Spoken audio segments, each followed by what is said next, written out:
بسم اللہ الرحمن الرحیم۔ اور نصیحتیں لفظ لفظ حکمتیں، ابر علم و آگہی سے برستی بارشیں، شرع کے امور سے دین کے شعور سے، قلب و ذہن جگمگاتے ہیں سچ کے نور سے۔ خطبہ پورا عالم اسلام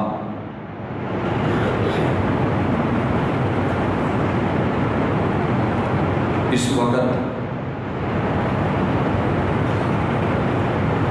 قربانیوں کے مرحلے سے گزر رہا ہے۔ سال بھر کے سب سے بہترین دن ایام ذو الحجہ اپنے چوبن پہ ہیں اور اختتام پذیر ہونے والے ہیں۔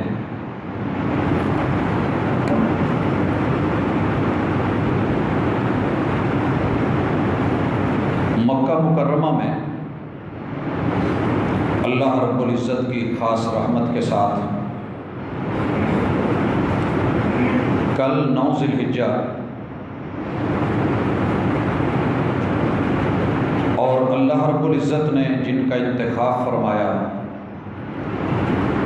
وہ حج کے مرحلوں سے گزرتے ہوئے اس وقت مینا میں رمی جمار اور بیت اللہ کا طواف اور دیگر مراحل سے گزر رہے ہیں۔ جو لوگ حج میں نہیں وہ عید الاضحیٰ پڑھ چکے، قربانیوں کے سلسلے جاری۔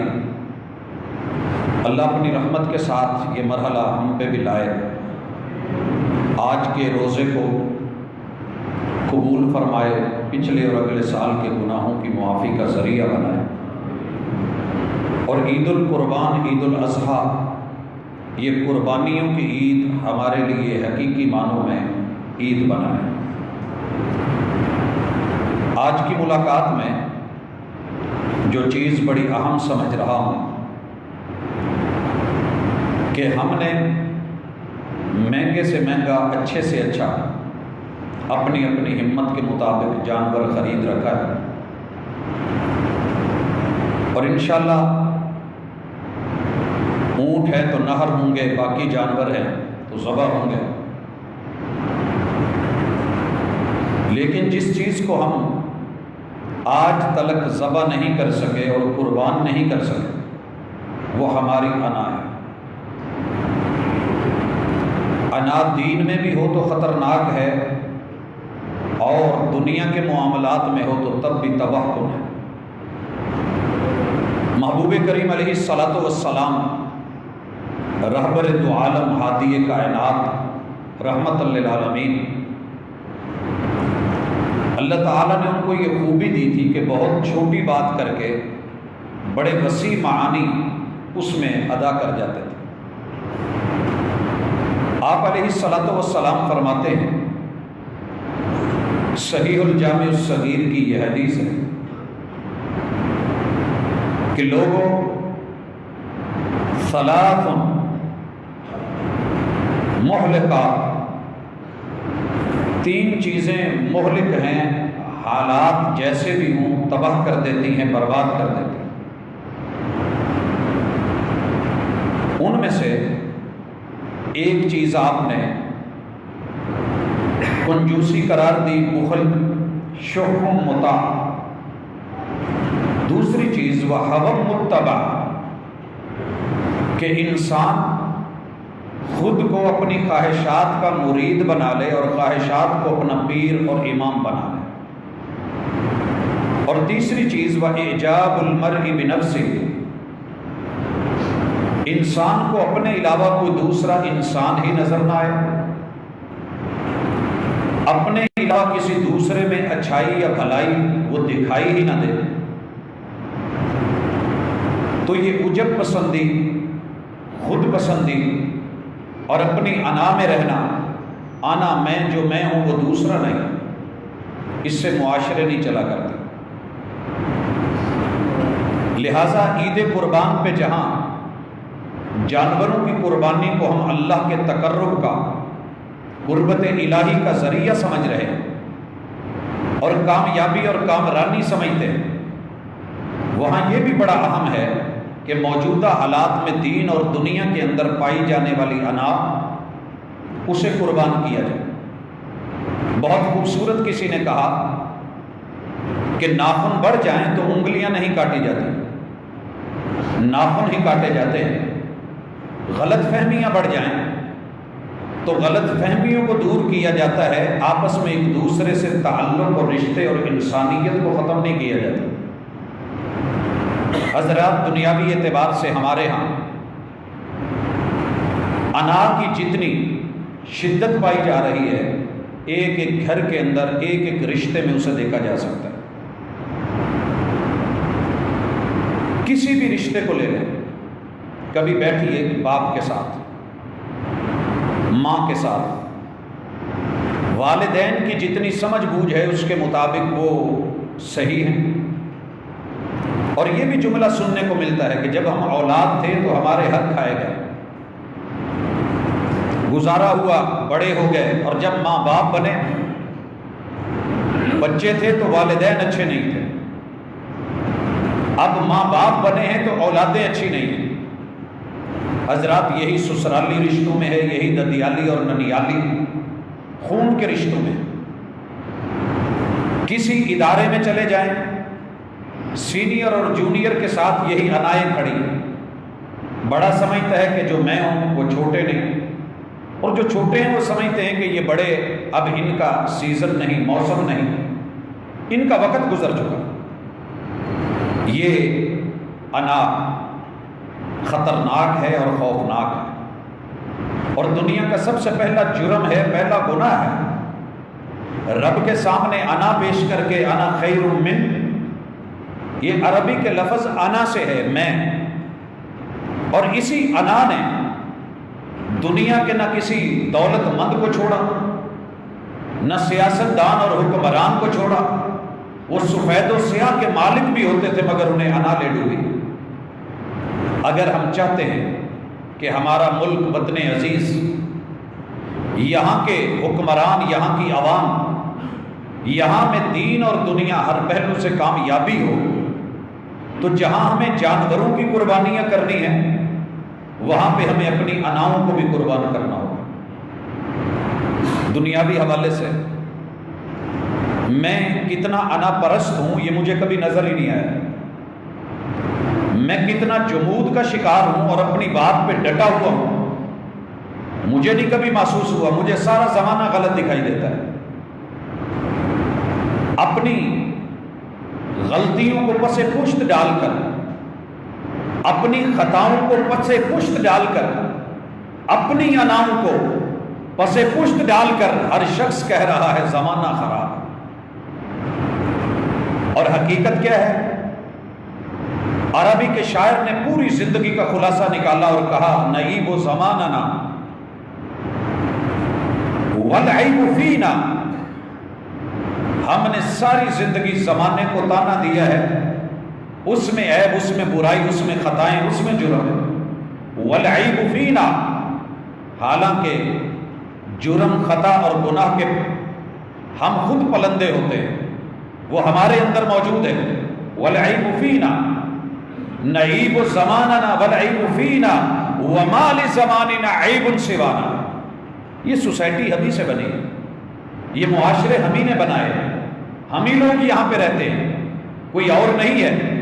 دیگر مخلوقات کو اللہ نے اتنی ہمت، طاقت اور توفیق نہیں دی۔ ہم اپنے معاشرے کے جو ہے وہ ماتھے کے اوپر داغ ہیں یا جو بھی سمجھ رہے ہیں۔ وَلَيْسَ الذِّئْبُ يَأْكُلُ لَحْمَ ذِئْبٍ، بھیڑیوں کو بہت کم دیکھا گیا ہے کہ وہ بھیڑیوں کا گوشت اپنے کو کاٹ کے کھائے۔ وَيَأْكُلُ بَعْضُنَا بَعْضًا عَيَانًا، لیکن ہم انسان ہو کے ایک دوسرے کو کھا رہے ہیں، کاٹ رہے ہیں۔ حضرات، یہ چیز بڑی خطرناک ہے اور انسانی معاشروں کے لیے تباہ کن ہے۔ آپ اس کو دین میں لے آئیں، موجودہ حالات میں دیکھ لیں، جب تک آپ اپنے خالق اور مالک پر یقین کر کے، ایمان کے ساتھ جڑ کر کے، پوری توکل اور اللہ پر اعتماد کے ساتھ آپ اپنا کوئی نظریہ یا صحیح عقیدہ نہیں اپناتے، انا کے خول سے نہیں نکلا جا سکتا۔ میرے سامنے اس وقت سورہ نور ہے، وقت ہمارے پاس کم ہے، وگرنہ میں کم از کم اس کے آج 2 رکوع احباب کے سامنے رکھتا۔ اللہ تعالیٰ فرماتے ہیں وَمَن لَّمْ يَجْعَلِ اللَّهُ لَهُ نُورًا فَمَا لَهُ مِن نُور، لوگوں جسے رب نور نہ دے، جسے رب روشنی نہ دے، جسے رب سمجھ نہ دے، جسے رب بصیرت سے محروم کر دے، اس کو نور کہاں سے ملے گا؟ حضرات اگر زمانے کے الیکٹریشین انکار کر دیں کہ یہ کیس حل ہونے والا نہیں، یہ لا علاج ہے، ہمارے پاس اس کی دوا نہیں ہے، ہم اس کی جو ہے وہ صحیح معنوں میں اسے بنا کے آپ کو دے نہیں سکتے، ہماری مکین کی یہاں پہ فیل ہے، تو یقیناً پریشانی ہوگی۔ رب نے کتاب اللہ اتار کے کہا تھا ذالک الکتاب لا ریب فیہ ھدی للمتقین، یہ کتاب نور ہے، نور ہدایت ہے، باعث ہدایت ہے، یہ رہنما ہے، یہ پیشوا و مقتدا ہے، کس کے لیے؟ جس میں ھدی للناس انسانیت ہوگی۔ انسانیت کس میں ہے؟ کہ جو مانے کہ میں رب کا ہوں اور میرا خالق اور مالک بڑا زبردست ہے۔ جس کے دل میں اللہ کا ڈر نہیں ہوگا اس کے لیے یہ کتاب باعث نور بھی نہیں، باعث ہدایت بھی نہیں۔ پر حضرات ہم دیکھ رہے ہیں کل اور پرسوں والے واقعات کے تناظر میں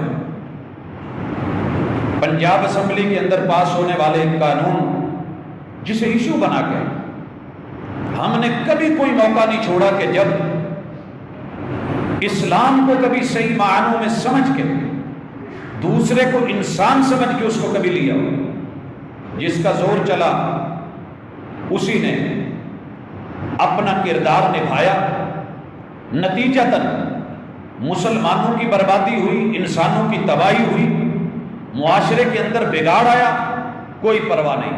آئیے پہلے رب کی کتاب سنیے، اللہ مالک الملک فرماتے ہیں، اور یہ اللہ کا بڑا واضح فیصلہ ہے، لوگوں کو دیکھیے، مالک کہتے ہیں لقد انزلنا آیات، لوگوں ہم نے آیتیں اتاری ہیں، اور یہ آیتیں نشانیاں ہیں، مبینات جو بڑی واضح ہیں، واللہ یہدی من یشاء الی صراط مستقیم، اللہ جس کو چاہے صراط مستقیم دکھا دیتا ہے، اور اللہ نے ہمیں صراط مستقیم دکھایا ہوا ہے۔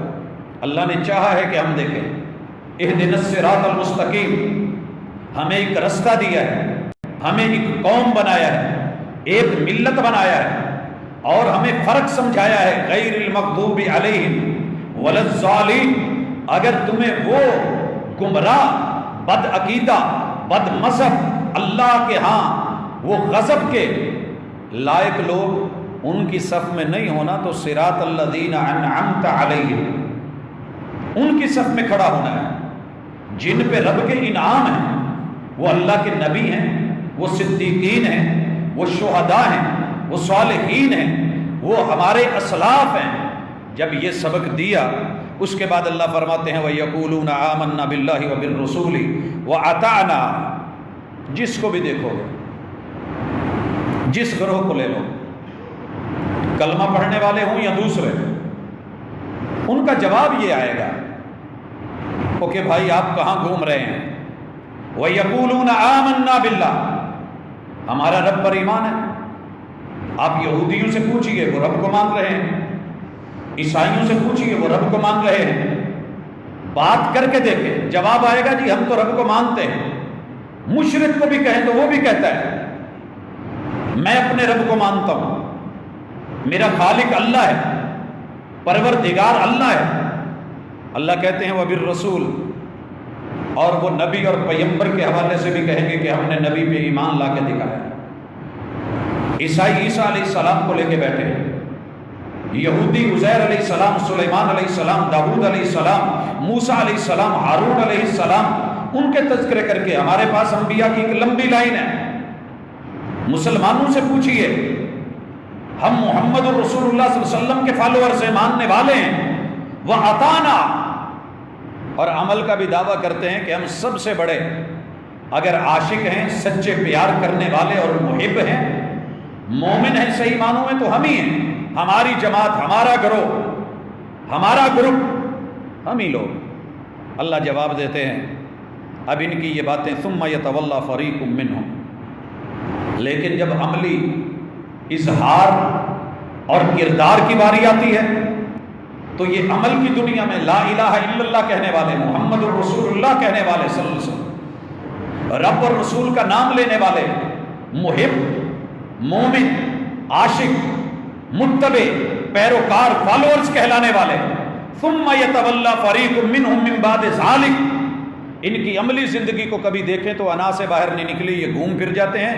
وما اولئک بالمؤمنین، یہ ایمان کا دعویٰ کرنے والے ہمارے کاغذوں میں مومن نہیں ہیں۔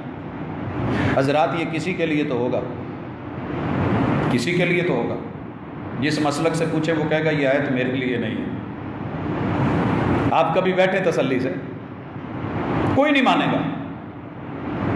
چوری کر کے چور نہیں مانتا کہ میں چور ہوں، اور یہ کلمہ پڑھ کے لا الہ الا اللہ بول کے محمد الرسول اللہ کہہ کے سیدی مرشدی کے نعرے لگا کے بلند و بانگ دعوے کر کے جب عمل کی بات آئی ہے دین میں تو چیک کر لیں ہماری سیاست، ہماری قیادت، ہماری ریاضت، ہماری عبادت، ہمارے تعلق، ہمارے رشتے، ہماری خوشی، ہماری غمی، ہماری تجارت، خرید و فروخت، ہماری بینکنگ، ہمارا لین دین، ہمارا لباس، وضع قطع، ہم سب پھرے ہوئے لوگ ہیں اپنی انا میں۔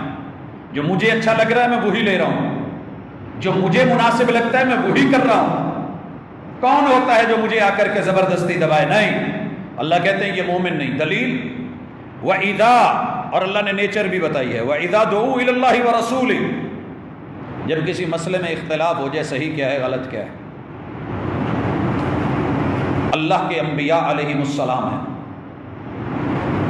ٹرم استعمال ہوئی ہے میرے محبوب علیہ السلام کے لیے، انبیاء کے لیے، اصحاب کے لیے قرآن نے رضی اللہ عنہم ورضوا عنہ استعمال کیا ہے،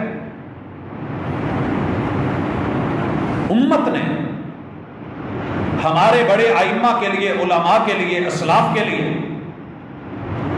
تابعین، تبع تابعین کے لیے رحمہم اللہ کا لفظ استعمال کیا۔ کوئی وجہ نزاع نہیں تھی، بات سمجھ آتی تھی، مگر ہم اپنی انا میں ڈٹ گئے۔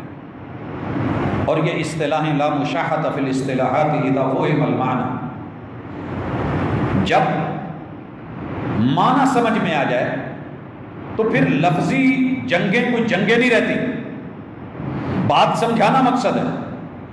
کوئی اسی کو پیاس لگی ہے، یہ جاننا ہم ہے کہ پیاس لگی ہے کہ نہیں لگی۔ اب وہ ماں کہتا ہے، مویا کہتا ہے، میاں کہتا ہے، پانی کہتا ہے، واٹر کہتا ہے، آپ کہتا ہے، الفاظ سے کیا ہوگا؟ معانی پہ اور مقاصد پہ نظر ہے، اور وہ پیاس ہے، اسے بجھانا ہے۔ علیہم السلام، اللہ نے یہ لفظ ملائکہ کے لیے استعمال کروایا، یہ الفاظ حضرات انبیاء علیہم السلام کے لیے استعمال ہوئے۔ انبیاء علیہم السلام سے رب غلطی ہونے نہیں دیتا، اور اگر کہیں ہونے بھی لگے تو میرا رب فوری منتبہ کر دیتا ہے، اور یہ عام آدمیوں سے رب کا تعلق نہیں ہے۔ لہٰذا علیہم السلام، اور یہ دعا ہے کہ اللہ کی ان پہ سلامتی ہو، اور یہ دعا آپ کے لیے بھی ہے، میرے لیے بھی ہے، صرف ہم نے لفظوں کی جنگ بنائی۔ التحیات للہ والصلوات والطیبات، السلام علیک ایھا النبی ورحمۃ اللہ وبرکاتہ، السلام علینا وعلی عباد اللہ الصالحین۔ کیا یہ وہی سلامتی کہ محبوب آپ پہ سلامتی بھی، آپ پہ رحمت بھی، اور اللہ آپ سے راضی بھی، اللہ آپ سے راضی بھی۔ وَلَسَوْفَ يُعْطِيكَ رَبُّكَ فَتَرْضَىٰ، آپ کی رضا بھی، آپ پہ رحمتیں بھی، آپ پہ برکتیں بھی۔ تو یہ ساری چیزیں ایک دوسرے سے لازم و ملزوم ہیں۔ جس سے اللہ راضی ہو گیا، کیا خیال ہے؟ جس سے رب راضی ہو، اور جو رب سے راضی ہو گیا پیچھے کچھ رہ گیا؟ وَرِضْوَانٌ مِّنَ اللَّهِ اکبر، کائنات کا سب سے بڑا رتبہ اور شان اور مقام اگر ہے تو پتہ ہے کیا ہے؟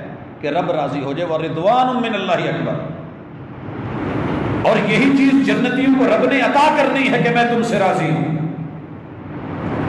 اللہ کی رضا سے اور رضوان سے، رضامندی سے بڑھ کے کچھ نہیں ہے، مگر ہم اس پر لڑ گئے کہ جناب یہ ان کے لیے ہے جو ہماری نظروں میں خطا کار ہیں، جنہوں نے صرف تلوار استعمال کی۔ جب اپنی انا سے نکلنا نہیں، بات کو سمجھنا نہیں، اپنے مسلک کی کتابوں میں تحریریں بھی ہوں، عبارتیں بھی ہوں، وضاحتیں بھی ہوں، مگر انہیں سائڈ پہ رکھ دینا ہے، تو پھر مسئلے حل نہیں ہوا کرتے، مسئلے نہیں حل ہوتے۔ اور اپنی طرف سے تعریفیں کر کے پھر قوم سے ٹکرانا، پھر اس کے نتیجے میں قتل و غارت پہ آنا، پھر دوسرے کو مارنے کے فتوے دینا، یہ اسلام نہیں ہے، یہ انا ہے، یہ اللہ اور اس کے رسول کے ماننے والی بات نہیں۔ اور پھر اس کے شلٹر میں ابھی جو بل اور قانون یہ پاس ہونے کے مرحلوں میں تھا، اس کے پیچھے یہ مت سمجھیے کہ صرف صحابہ کرام سے محبت ہے، بہت کچھ ہے اس کے پیچھے، جس میں غیر مسلموں کو، قادیانیوں کو، کافروں کو چھپے لفظوں میں، دبے لفظوں میں انہیں فائدہ دیا جا رہا ہے، اور آپ کی تمام تر کتابیں حتیٰ کہ قرآن مجید تلک کو اختلافی قرار دے کر کے بیان کرنے کی سازشیں ہیں۔ بڑی مرتبہ ہم نے سنا علامہ احسان الہی ظہیر کے دور میں بھی شریعت بل، اس طرح کی چیزیں بڑی محبت، بڑی چاہتوں کے ساتھ، مگر دور رس انسان تھے، دانا بینا تھے، سمجھتے تھے۔ کہا اگر اتنی محبت ہے تو اللہ اور اس کے رسول کا قرآن بذات خود قانون بھی ہے، دستور بھی ہے، منشور بھی۔ بندوں کی بنائی ہوئی باتیں بندوں کی حفاظت کی ضمانت نہیں دیتی۔ جو بھی قانون بنائے گا وہ پہلے اپنا فائدہ سوچے گا، دوسرا بے شک رگڑا جائے گا۔ جس کے ہاتھ میں اختیار آئے گا وہ اپنی گلی محلہ، اپنی نالیاں، اپنے علاقے، اپنا بجٹ، اپنا فنڈ، وہ اس کو لینے والا ہے، دوسروں کو محروم کرنے والا ہے۔ یہ رب ہے جو امیروں کو بھی دیتا ہے، غریبوں کو بھی دیتا ہے۔ لہذا مالک فرماتے ہیں وَإِذَا دُعُوا إِلَى اللَّهِ وَرَسُولِهِ لِيَحْكُمَ بَيْنَهُمْ إِذَا فَرِيقٌ مِّنْهُمْ مُعْرِضُونَ، جب فیصلے کے لیے اللہ کی طرف، کتاب اللہ کی طرف، سنت رسول اللہ کی طرف بلایا جائے، پھر انہیں اس وقت پریشانی ہونے لگتی ہے، منہ موڑ لیتے ہو، نہیں جی چھوڑے، یہ قرآن کیا ہے، یہ حدیث کیا ہے، یہ 1400 سال 1500 سال پرانی داستانیں ہیں۔ وَإِن يَكُن لَّهُمُ الْحَقُّ يَأْتُوا إِلَيْهِ مُذْعِنِينَ، اگر انہیں اپنا کوئی فائدہ نظر آ رہا ہو نا تو پھر بھاگیں گے قرآن و سنت کے فتوے کی طرف۔ مسئلہ طلاق کا ہو جائے، آپ کو پتہ ہے کہ کرونا کا معاملہ آیا تو قرآن کی آیتیں پیش کی گئیں، رسول صلی اللہ علیہ وسلم کی حدیث نکال کے بتائی گئی، سیکیورٹی اور تحفظ کے لیے وہاں سے ملتا تھا تو مواد دیا گیا، مگر جب فیصلے کرنے ہوں، جب اختلاف مٹانا ہو، جب حقیقت کو سمجھنا ہو، پھر قرآن کیا ہوتا ہے؟ پھر قرآن کیا ہے؟ آپ نے اسمبلی میں ایک تماشا دیکھا تھا، ایک شخص نے کہا کہ قرآن کے اوپر ہاتھ رکھ لیں یا قسم کھا لیں یا حلف دے لیں، تو کہا جی آپ بات کہیں اور لے گئے، کسی اور طرف چل رہی ہے، معاملہ عدالت میں ہے، دیکھا جائے۔ حضرات، عدالتیں جب کتاب و سنت سے ہٹ کے فیصلے دینا شروع کر دیتی ہیں، پیچھے تھیم اور ہے، سوچ اور ہے، عقیدہ اور ہے، نظریہ اور ہے، قانون، قاعدہ اور ضابطے دو آپس میں ٹکرا رہے ہیں، تہذیبیں ٹکرا رہی ہیں، تو نتیجے کیسے ایک جیسے آئیں؟ نتیجے بھی تو مختلف ہیں۔ اب پچھلے دنوں بات چلی اسمبلی میں، اس سے پہلے بھی چلی کہ اسامہ شہید ہے یا نہیں۔ اب ظاہر ہے جس کے پیچھے جو جس کا عقیدہ ہے، جو نظریہ ہے، اس کے مطابق بات کرے گا، وگرنہ تو آپ کو جب یہ ہندو مارتا ہے تو وہ اپنوں کو شہید لکھتا ہے اور تمہیں مردار لکھتا ہے۔ ہندو ہے وہ کافر ہے، وہ اپنے بڑوں کے بارے میں جو نظریہ رکھتا ہے وہ اس سے بدلہ نہیں ہے۔ شہادت کا لفظ ایک مومن کے لیے راہ للہ، اللہ کے راستے میں لڑتے ہوئے، جہاد کرتے ہوئے، کاوش کرتے ہوئے وہ موت چارپائی پہ آئے تو بھی شہادت، وہ میدان جہاد میں آئے تو شہادت، وہ جہاد کے رستے میں آئے تو شہادت۔ مومن ہو کے رب پہ توکل رکھنے والا شہادت کی 25 اقسام میں کئی موقعوں پہ بیان کر چکا، لیکن جب نظریہ ہی آپ کا کچھ اور ہو گیا ہے تو پھر آپ کی نظروں میں اپنے دہشت گرد اور دوسرے جو ہیں وہ ٹھیک ہوں گے۔ پہلے اللہ اور اس کے رسول سے مل کے یہ فائنل کیجئے کہ آپ ہیں کون، آپ ہیں کس کے، ماننی کس کی ہے۔ یہی معاملہ یہ پشاور والے قصے میں ہے، اس سے پہلے بھی تھا کہ وہ قاتل ہے یا غازی ہے، قاتل ہے یا غازی ہے۔ حضرات جنہوں نے ساری زندگی کتاب اللہ کی، سنت رسول اللہ کی مخالفت پڑھی ہے، مخالفت سیکھی ہے، برین واشنگ ہوئی ہے، جن کی تعلیم میں، جن کی تربیت میں، جن کے نصاب میں، جن کی کتابوں میں ہے ہی وہ کچھ، وہ آپ کو کیا دیں گے؟ کیا دیں گے؟ کبھی کچھ نہیں، جتنی مرضی کوشش کر لیں۔ جب انہوں نے پڑھا ہی وہ ہے، ان کا نظریہ ہی وہ ہے، تو وہ قاتل ہے۔ یہ تو آپ ہیں جب کتاب اللہ، سنت رسول اللہ کو پڑھتے ہیں، آپ کی تاریخ، آپ کی ہسٹری، آپ کا نالج، آپ کا علم، آپ کی معرفت وہ دین اسلام سے جڑی ہوئی ہے، تو پھر ایک نبینہ شخص ہے، عدالت سے، کتاب و سنت سے فیصلہ جاری نہیں ہوا ہے، اس کے گھر میں عورت ہے، وہ اس کو سنبھالتی بھی ہے، وہ پالتی بھی ہے، اسی سے اس کے بچے ہیں، وہی اس کا دامن پکڑتی ہے، اس کو واش روم، دیگر معاملات، کپڑے، روٹی، لیکن اس کے ساتھ وہ محمد رسول اللہ صلی اللہ علیہ وسلم کی ذات کے بارے میں، بات کے بارے میں، عہدے کے بارے میں، نبوت کے بارے میں، رسالت کے بارے میں اپنی زبان کھولتی ہے۔ ایمان کا نتیجہ، غیرت کا نتیجہ، یقین اور توکل، اللہ پر اعتماد، محمد رسول اللہ صلی اللہ علیہ وسلم سے محبت، صرف لفظی کلمہ نہیں، وہ یقین کامل تھا۔ اسے گھر میں مار کے رسول اللہ صلی اللہ علیہ وسلم کے پاس آ گیا، ساری بات بتائی ہے، ساری بات بتائی ہے۔ رسول اللہ صلی اللہ علیہ وسلم کہہ سکتے تھے کہ میں نے تمہیں تھوڑا آرڈر دیا تھا، میری عدالت کا تو یہ فیصلہ، میں نے تمہیں کہا تھا، دے رہی تھی تو گالیاں مجھے دے رہی تھی، آپ کو کیا؟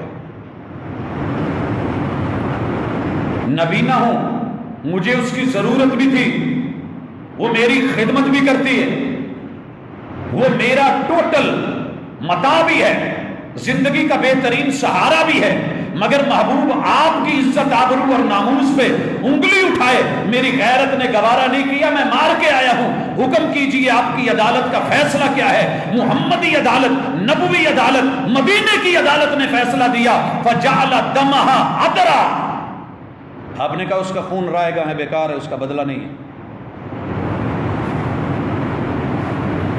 آپ نے تو اسے غازی قرار دیا۔ اب معاملہ ہے قرآن مجید کا، وَإِن يَكُن لَّهُمُ الْحَقُّ يَأْتُوا إِلَيْهِ مُذْعِنِينَ، اپنا کہیں حق نکلتا ہوگا تو قرآن کی طرف دوڑے بھاگے آئیں گے، آیتیں بھی پڑھیں گے، حدیثیں بھی پڑھیں گے۔ أَفِي قُلُوبِهِم مَرَضٌ أَمِ ارْتَابُوا، اللہ کہتے ہیں ان ظالموں کے دل میں کوئی مرض ہے، یہ مریض ہو گئے، ان کو کوڑ لگ گیا ہے کہ اللہ اور اس کے رسول جو فیصلہ دیں گے وہاں سے جو ہے ان کے دلوں میں بات اتر ہی نہیں رہی، یا ان کے دل میں شکوک و شبہات ہیں۔ ام یخافون ان یحیف اللہ علیہم ورسولہ، یا ان کو یہ ڈر ہے اور خدشہ ہے کہ اگر انہوں نے اللہ اور اس کے رسول کی بات مان لی، قرآن کو نافذ کر لیا، سنت کو نافذ کر لیا، سیرت طیبہ کو اپنا لیا، قرآن و حدیث سے تعلق جوڑ لیا، اور دین اسلام کو اپنا جو ہے وہ زندگی کا منشور مان لیا اور دستور مان لیا اور ضابطۂ حیات مان لیا، اور اس سے اپنی انسانیت کی تعمیر کر لی، اور جتنی بربادیاں ہیں، تخریبات ہیں، ان کا رد کر لیا، اپنے حل کتاب و سنت سے نکال لیے، ان کو ڈر ہے کہ اللہ اور اس کے رسول ان کو جو ہیں وہ رستے سے ہٹا کر کے گمراہ کر دیں گے۔ یہی ڈر ہے نا کہ اگر یہ نافذ ہو گیا لوگ یہ ہو جائیں گے۔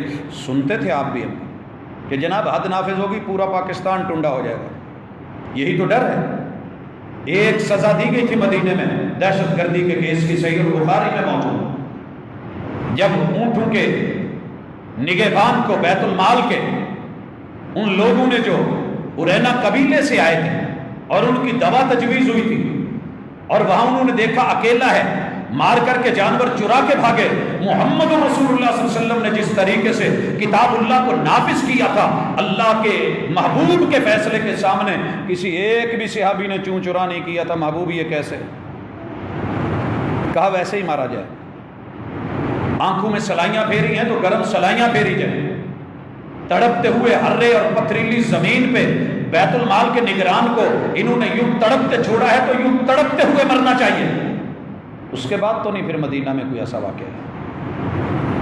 اللہ اور اس کے رسول کے فیصلے، یہ قصاص، یہ غلط لوگوں کا، ان کی زبان، ان کے جو ہے وہ گفتگو، لب و لہجے، ان کا قلم تبھی صحیح رخ پہ آ سکتا ہے جب دشمن کے لیے، جب باطل کے لیے، جب مجرم کے لیے فیصلہ عدالتوں میں کتاب و سنت کے مطابق ہوگا. اور جب غازیوں کا کردار قاضی ادا کریں گے، جج ادا کریں گے، پھر کسی کو قاضی بننے کی ضرورت نہیں ہوتی.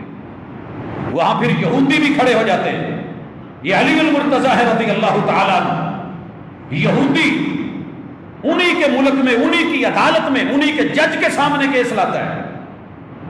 اور جب جناب علی المرتضیٰ کو امیر المومنین ہوتے ہوئے قاضی وقت جج کے سامنے جیسے مدعی کھڑا ہے، مدعا علیہ کی حیثیت سے ڈیل کیا گیا، حضرات اس یہودی نے نہ صرف اس فیصلے کو تسلیم کیا تھا، کلمہ پڑھ کے مسلمان بھی ہوا تھا. لیکن جب قاضی اپنا رتبہ، اپنا مقام، اپنا عہدہ چھوڑ دے، عدالت پہ انگلی کوئی اٹھائے تو توہین عدالت کا کیس کرے، حاکم وقت کی توہین ہو تو رستے مسدود کرے اور راہیں بند کرے کہ یہاں سے میری جو ہے وہ توہین ہو رہی ہے، یہ بند ہو جانا چاہیے، یہاں سے ہو رہی ہے، یہ بند ہو جانا چاہیے.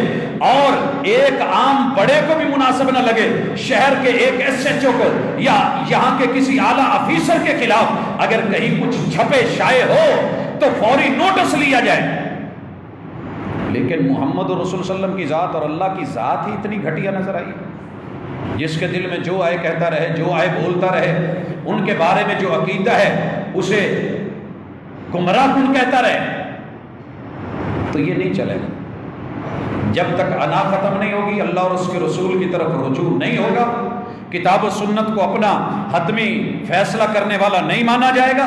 اللہ کہتے ہیں بل اولئک هم الظالمون، یہ سارے کے سارے ظالم ہیں. اور آپ کو پتہ ہے